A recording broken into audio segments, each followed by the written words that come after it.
Hello student, कैसे हो आप लोग। आई होप सब अच्छे होंगे। तो बच्चों, आज का जो हमारा टॉपिक है बहुत ही इंटरेस्टिंग होने वाला है, क्योंकि ये linear equation with two variable है, जिसके बारे में आप पहले से थोड़ा बहुत जानते हो। आज उसी के बारे में हम समझने वाले हैं। इसमें हम बहुत कुछ समझेंगे, कैसे आप इक्वेशन फॉर्म करते हो, कैसे इक्वेशन का सॉल्यूशन निकालते हो, कैसे उस सॉल्यूशन को नंबर लाइन पे रिप्रेजेंट करते हो। ये सारी चीज़ें इस टॉपिक में हम समझने वाले हैं। तो बहुत ही इंटरेस्टिंग वीडियो होने वाला है। प्लीज़ लास्ट तक बने रहना, तभी जाके आपको अच्छे से ये चीज़ क्लियर हो पाएगा। तो चलो, वीडियो को आगे बढ़ाने से पहले अगर आप चैनल पर नए हो तो प्लीज़ वीडियो को लाइक करना और साथ ही साथ चैनल को सब्सक्राइब करना और अपने दोस्तों में शेयर ज़रूर करना, ताकि औरों के पास भी ये वीडियो पहुंच सके। तो चलिए स्टार्ट करते हैं। हमारा टॉपिक है linear equation with two variable. तो बच्चों, linear equation with two variable आपने प्रीवियस क्लासेस में पढ़ा है कि आप इक्वेशन को कैसे रिप्रेजेंट करते हो। ठीक है, जैसे मान लो कि 2x + 1 = 0, ये एक इक्वेशन है। तो इसी तरीके से बहुत सारे इक्वेशन होते हैं, जैसे 5y + 6 = 0, या फिर आप माइनस में ले सकते हो 3y - 4 = 0। इस तरीके से बहुत सारे इक्वेशंस रिप्रेजेंट किए जा सकते हैं। ठीक है, बट इनमें एक कॉमन थिंग्स है कि आप देख पा रहे हो कि इसका जो सॉल्यूशन आप निकालते हो वो कैसे निकलता है। तो x की वैल्यू अगर आप निकालते हो, दैट इज़ कॉल्ड सॉल्यूशन। ठीक है, तो जब x की वैल्यू निकालोगे तो वो कैसे निकालते हो, आप 1 को यहाँ पे सब्सटीट्यूट करते हो, इस साइड ट्रांसपोज करते हो तो 1 आ जाता है, इस साइड आके -1। ठीक है, साइन चेंज हो जाती है। अब x की वैल्यू क्या हो जाता है, -1/2। इस तरीके से आप क्या करते हो, इसको फाइंड करते हो x की वैल्यू। ठीक है, दिस इज़ कॉल्ड सॉल्यूशन। इसी तरीके से यहाँ पे भी आप करोगे कि y की वैल्यू क्या हो जाएगा, 5y = -6, दैट इज़ y = -6/5। इस तरीके से यहाँ पे भी आप निकाल सकते हो 3y = 4, y = 4/3। ये क्या कहलाता है, इसका सॉल्यूशन कहलाता है, इस इक्वेशन का ये सॉल्यूशन कहलाता है। बट यहाँ पे आपको दिख रहा होगा कि यहाँ पे सिंगल वेरिएबल है, यहाँ पे क्या है, एक वेरिएबल। ओके, लेकिन हमें जो पढ़ना है वो है linear equation with two variable.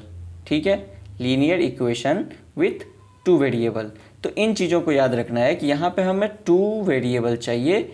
ये जो हमने अभी तक जितने भी पढ़े हैं क्लासेस में, वो यही था कि सिंगल वेरिएबल था, टू वेरिएबल नहीं था, वन वेरिएबल था। लाइक x है तो x रहेगा, y है तो y रहेगा, z है तो z रहेगा, मतलब कुछ इस तरीके से एक ही वेरिएबल का यूज होता था। अब जो है हम क्या करेंगे, टू वेरिएबल्स के बारे में पढ़ेंगे। और साथ ही साथ लीनियर इक्वेशन का मतलब क्या होता है कि जिस इक्वेशन में वेरिएबल का हाईएस्ट पावर कितना हो, 1। जिस इक्वेशन में वेरिएबल का हाईएस्ट पावर कितना हो, 1। अगर मैं यहाँ पे ये लिख दूँ कि x² + 5 = 0, तो ये लीनियर इक्वेशन नहीं होगा। क्यों नहीं होगा बच्चों, क्योंकि ये जो है x का हाईएस्ट पावर 2 है। तो जब x का हाईएस्ट पावर 2 होता है, दैट इज़ x का डिग्री 2 होता है, तो उसे हम क्या कहते हैं, क्वाड्रेटिक। क्या कहते हैं, क्वाड्रेटिक इक्वेशन। ये हमारा क्या है, लीनियर इक्वेशन। तो जो चीज़ें हमें पढ़नी है उसके वर्ड को पहले आपको समझना होता है कि एक्चुअली टॉपिक का जो नाम है वो उससे क्या रिलेशन बनता है। तो उससे यही रिलेशन बनता है कि आपको चाहिए लीनियर इक्वेशन और साथ ही साथ दो वेरिएबल। तो वो कैसे लिखोगे, तो जैसे मान लो कि अगर मैं एक छोटा सा एग्जांपल देता हूँ, सबसे छोटा एग्जांपल, सपोज करो आप क्रिकेट खेल रहे हो। ठीक है, और आप लोग जो है सो दो दो बैटर्स हो, एक दो बंदे मिलके जो है सो आप लोगों ने क्या किया है, कुछ रन्स स्कोर किए हैं। ठीक है, वो जो रन है मान लो 150 रन है, लेकिन आपको याद नहीं है कि आपने कितना किया और आपके फ्रेंड ने कितना किया। ठीक है, तो इस तरीके से ना तो आपको अपना रन मालूम है, ना ही फ्रेंड का रन मालूम है कि उसने कितना स्कोर किया, बट ये मालूम है कि आप दोनों को मिला के स्कोर जो है 150 हो गया। तो ऐसे सिचुएशन में आप क्या करते हो कि सपोज कर लेते हो, सपोज अगर एक पर्सन क्या किया, one person, first person score x run. ठीक है, मान लेते हैं कि अगर हमारा फर्स्ट पर्सन था वो x रन स्कोर किया and the second one score and the second one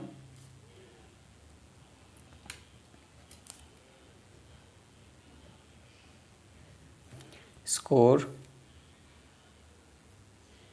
y run. इस तरीके से अगर आप एक पर्सन जो है x रन स्कोर किया, दूसरा पर्सन जो है y रन स्कोर किया, क्योंकि आपको दोनों ही नहीं मालूम, ठीक है, बट आपको पता है कि टोटल स्कोर इज 150, तो फिर आप क्या लिखोगे? आपको पता है कि x और y का ऐड करेंगे तो कितना आना चाहिए? 150। दैट इज आपका जो है इक्वेशन बन गया x plus y equal to 150। ये जो इक्वेशन आया, इसी टाइप के इक्वेशन को हम क्या कहते हैं? Linear equation with two variable.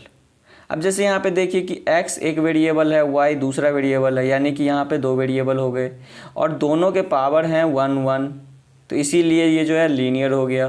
तो linear equation with two variable हो गए।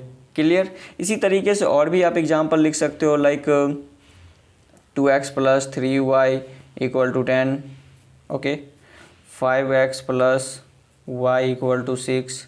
कुछ इस तरीके से आप बहुत सारे linear equation with two variable का एग्जांपल लिख सकते हो।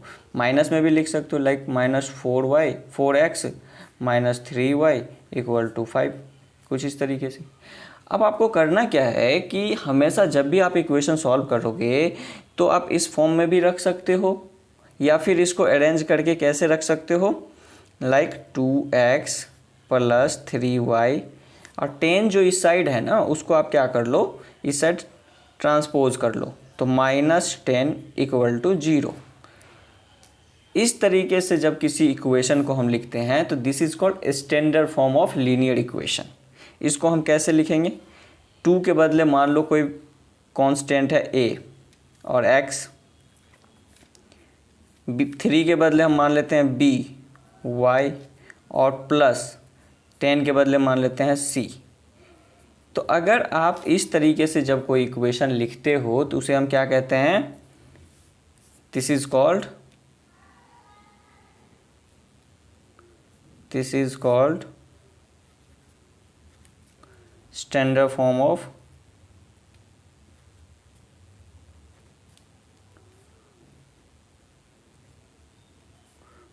Linear equation.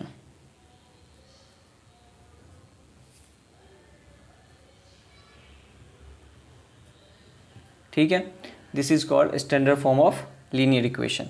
यहाँ पे where a, b and c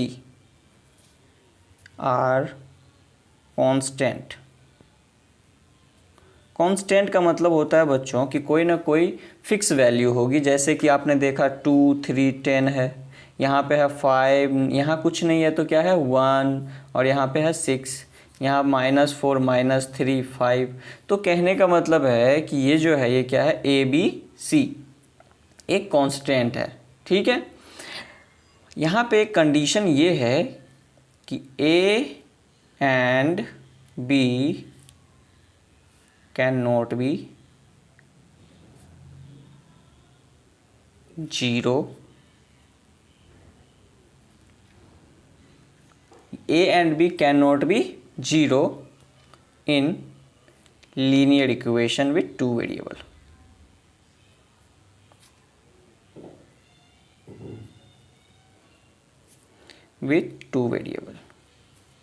इसमें ऐसा क्यों लिखा गया है? क्योंकि अगर आपका ए और बी में से 0 हो जाता है तो वो फिर टू वेरिएबल नहीं बचेगा। एग्जाम्पल के लिए मैं दिखा देता हूँ। सपोज़ करो कि आप ए के जगह पे रख रहे हो 2, तो ये हो गया 2x, और बी के जगह पे रख रहे हो 0, तो ये हो गया 0y, और प्लस सी के जगह पे 5 रख लो। तो अगर आप 0 से किसी चीज़ को मल्टीप्लाई करते हो, किसी भी थिंग्स, यानी चाहे वो वेरिएबल हो कांस्टेंट हो, अगर आप 0 से उसे मल्टीप्लाई करोगे तो वो क्या बन जाता है 0। यानी कि 2x plus 0 equal plus 5 equal to 0। Zero को किसी में ऐड करोगे, सब्सट्रैक्ट करोगे, कोई फ़र्क नहीं पड़ता, इसीलिए आप यहाँ पे सिंपली ये लिख सकते हो 2x + 5 = 0। ठीक है, तो यहाँ पे आपने देखा कि जो आपने सबसे ऊपर पढ़ा था टॉपिक, क्या था वो, 2x + 1 = 0। तो ये कौन सा था, ये था 1 वेरिएबल, ये क्या था 1 वेरिएबल, और ये क्या था 2 वेरिएबल, क्योंकि इसमें 2 वेरिएबल हैं और इसमें एक ही वेरिएबल है। तो आपने देखा यहाँ पे कि यहाँ पे सिर्फ एक वेरिएबल बचा है, दूसरा जो वेरिएबल था वो तो है ही नहीं इक्वेशन में। तो हमेशा याद रखना है कि इस लाइन का मीनिंग कि a and b can not B zero in linear equation with 2 variable. चलिए कुछ एग्जांपल्स करते हैं। ठीक है, हमेशा याद रखिए अगर आपको a b c की वैल्यू निकालनी है तो सबसे पहले क्या करना होगा, किसी इक्वेशन को स्टैंडर्ड फॉर्म में कन्वर्ट करना होगा। ठीक है, तो सपोज करो मैं अगर कहूँ कि find the value of a b and c in equation, ये शॉर्ट फॉर्म है इक्वेशन को रिप्रेजेंट करने का। इन इक्वेशन 2x + 3y - 5 = 5 ले लेते हैं, कुछ इस तरीके से। तो अगर आपको इस तरीके से इक्वेशन दिया हुआ है तो सबसे पहले आप क्या करोगे कि इस इक्वेशन को स्टैंडर्ड फॉर्म में लिखोगे। तो इसको लिखोगे, स्टैंडर्ड फॉर्म का लिखने का मतलब है कि = के राइट साइड में सिर्फ 0 होना चाहिए, उसके अलावा कुछ नहीं होना चाहिए। जैसे कि आपने देखा कि ये हमें इक्वेशन गिवन था, हमने क्या किया 10 को इधर ट्रांसपोज कर लिया और = के राइट साइड में क्या है 0। तो = के राइट साइड में सिर्फ और सिर्फ 0 होना चाहिए।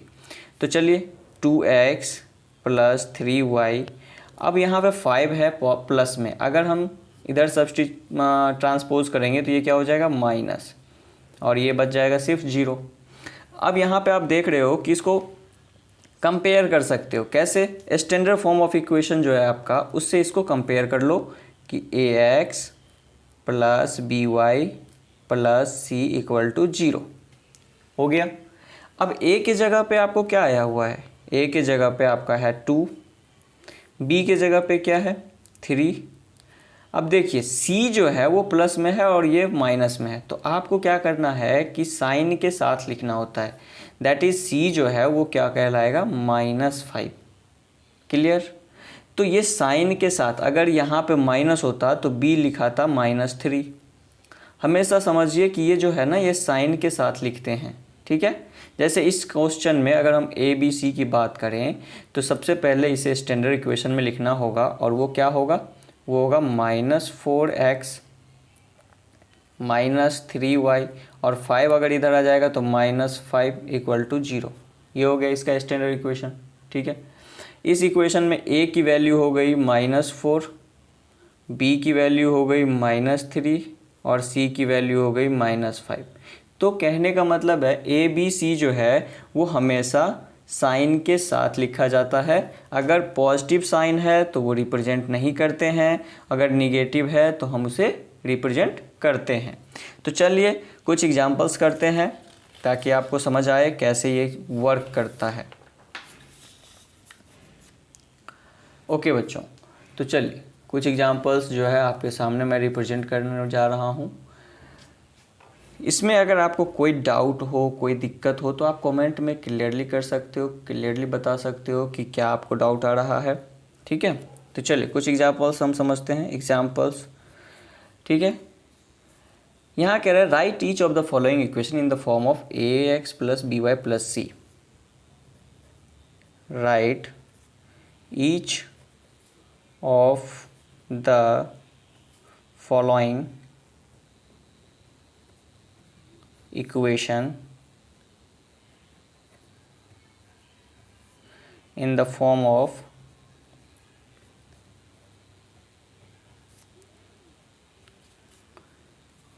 ax + by + c = 0 and indicate the value of a b c।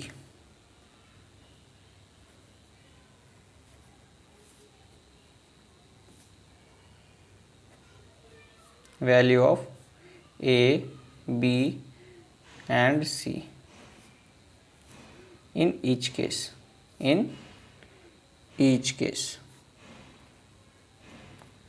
चलिए, तो यहाँ पे मैं कुछ क्वेश्चंस देता हूँ, आप उसको ट्राई करिएगा, फिर मैं उसे बताऊँगा अगर आप उसे नहीं समझ आता है तो चलिए, सबसे पहले आपको खुद से ट्राई करना है। क्वेश्चन है 37। डेसिमल से आपको कंफ्यूज नहीं होना है, वो आपको बस ये समझना है कि ये एक कांस्टेंट वैल्यू है, ठीक है।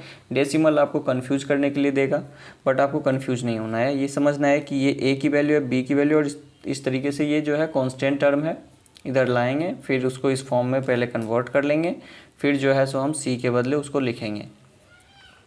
सेकेंड नंबर क्वेश्चन है हमारा x - 4 = √3y। फिर भी कंफ्यूज नहीं होना है, आपको सबसे पहले देखना है कि x वाला टर्म कहाँ है, y वाला टर्म कहाँ है और कांस्टेंट टर्म कहाँ है।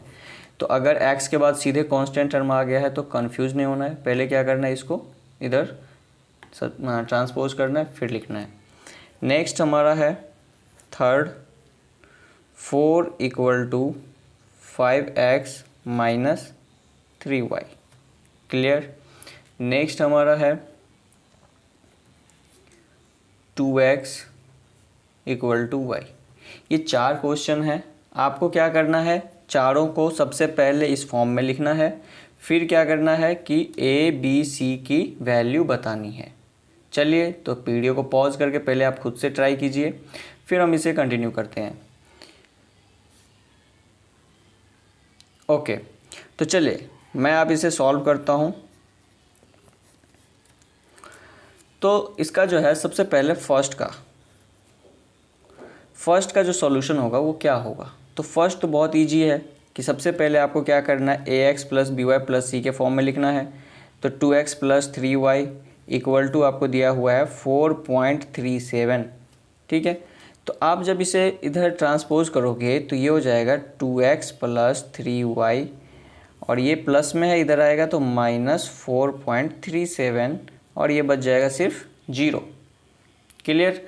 जब इसमें आप कंपेयर करोगे ax + by + c के साथ, तो आपका ax + by + c के साथ अगर आप कंपेयर करते हो तो a की वैल्यू हो गई 2, b की वैल्यू हो गई 3 और c की वैल्यू हो गई -4.37, ठीक है।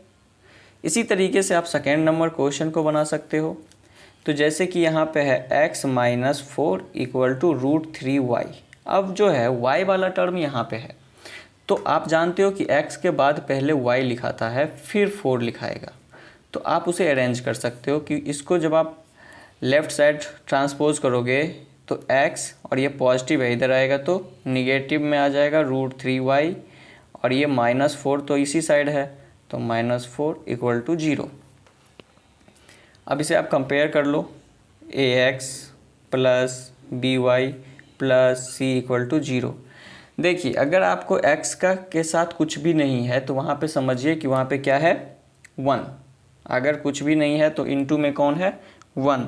तो यानी a की वैल्यू क्या हो जाएगी, 1, b की वैल्यू हो जाएगी, साइन के साथ लिखना है तो क्या होगा, -√3, और c की वैल्यू क्या हो जाएगी, तो -4। क्लियर। इसी तरीके से हम थर्ड भी बनाएंगे, और हमारा थर्ड हो जाएगा 4 = 5x - 3y। क्लियर। अब जैसे कि देखो, या तो आप 4 को इधर भेज सकते हो या फिर इस दोनों को इधर ला सकते हो। तो चलो, आप इन दोनों को इधर ले आओ या 4 को इधर ले जाओ, तो इस साइड बच जाएगा सिर्फ क्या, 0, और 4 इधर जाएगा तो पहले 5x लिखाएगा, फिर 3y, और 4 अगर इधर जाएगा तो -4। आप इसे चाहो तो अरेंज करके वापस रिटर्न ऐसे उल्टा करके लिख सकते हो, उससे इस पर कोई इफ़ेक्ट नहीं पड़ता है। अगर आप इसे उल्टा करके लिखोगे, लाइक लेफ़्ट वाले पार्ट को राइट में, राइट वाले पार्ट को लेफ़्ट में, अगर टोटल पार्ट को चेंज कर देते हो तो फिर कोई फ़र्क नहीं पड़ता है। तो पूरा लेफ़्ट वाले पार्ट को हम किधर ले जा रहे हैं, राइट में, और जो राइट वाले पार्ट को लेफ़्ट में और लेफ़्ट वाले पार्ट को राइट में। तो इस पे कोई चेंजेस नहीं होगा इसमें, ठीक है, सेम एज रह जाएगा। अब आप इसको कंपेयर करोगे तो ax plus b y plus c equal to 0। A की वैल्यू हो गई आपकी 5, बी की वैल्यू हो गई -3 और सी की वैल्यू हो गई -4। तो इस तरीके से आप पहले अरेंज करो, फिर अरेंज करने के बाद कंपेयर करके ए बी सी को फाइंड कर सकते हो। लास्ट में है फोर्थ, यहाँ पे है 2x इक्वल टू वाई। अब जैसे कि यहाँ आप देख रहे हो 2x इक्वल टू वाई है, आप y को अगर इस साइड लाते हो तो 2x minus Y equal to 0। यहाँ पे शायद आपको किसी चीज़ की कमी दिख रही होगी और वो है क्या, कांस्टेंट टर्म यानी कि c की कमी दिख रही है, तो आप उसे लिखो। अगर कोई टर्म नहीं है इसका मतलब वो क्या है, 0 है, क्योंकि 0 को ऐड करने से या ऐड करने से या सब्सट्रैक्ट करने से कोई फ़र्क नहीं पड़ता। तो आप पूरा कंप्लीट करो। कंप्लीट करने का मतलब हो गया कि आपका फॉर्म ये होना चाहिए ax by plus c equal to 0, ये पूरा कंप्लीट होना चाहिए। तो यहाँ पे a के बदले आपका क्या आ गया, by plus c equal to 0। a के बदले आ गया 2, अब b के बदले कुछ नहीं है तो यहाँ पे साइन है माइनस, और अगर कुछ नहीं है तो 1, दैट इज़ -1, और c के बदले क्या है, 0। ठीक है। तो बच्चों अगर कोई टर्म नहीं है तो इसका मतलब क्या है कि उसका जो कोफिशिएंट है यानी कि जो उसके साथ मल्टीप्लाई हो रहा है वो 0 हो रहा है। ठीक है। एग्जाम्पल के लिए मैं एक छोटा सा यहाँ पे क्लियर कर देता हूँ। जैसे सपोज करो मैं लिखा 2x इक्वल टू 5, ऐसे लिख दिया। अब मैं कहूँ इसको कि represent in the linear equation with 2 variable, represent the equation in linear equation with 2 variable।